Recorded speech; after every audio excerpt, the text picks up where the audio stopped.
ازيكم يا حلوين؟ عاملين ايه؟ يا رب تكونوا بخير. حبايب حسناء عاملين ايه؟ معايا كوبايه الا ربع من السمنه وربع كوبايه زيت، هحطهم ونص كوبايه سكر بودره. هحطهم وافضل اضربهم كده بالمضرب حوالي 3 4 دقايق.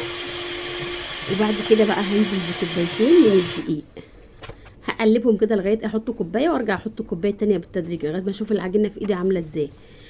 كويسه ومش محتاجه حاجه تاني. هقسمها كده لقسمين، هحط نص عليه معلقه كاكاو، والنص التاني هخليه ايه ابيض ساده يعني. وهبتدي بقى امحهم بالقمع العادي اللي هو بتاع بلح الشام. لو ما عندكوش طبعا اي قمع انا بستسهل يعني، بعمله زي ما انتم شايفين كده. هفضل لغايه ما اخلص بالقمع اللي هو الصغير ده بتاع بلح الشام بتاعهم. هما الكوبايتين هيعملوا معايا كده ايه صاج زي ما انتم شايفين. حطيته في الفرن خد 10 دقايق او ربع ساعه. طلعت هنا بحش شوكولاته، حط في النص شوكولاته او مربى، ايه الحاجه اللي انتوا عايزينها. هحط في جوز الهند. وزي ما انتوا شايفين كده والله بجد فعلا دايب وحلو قوي. جربوا تعملوه، خطير طعمه ما شاء الله كده، حاجه ما شاء الله تحفه.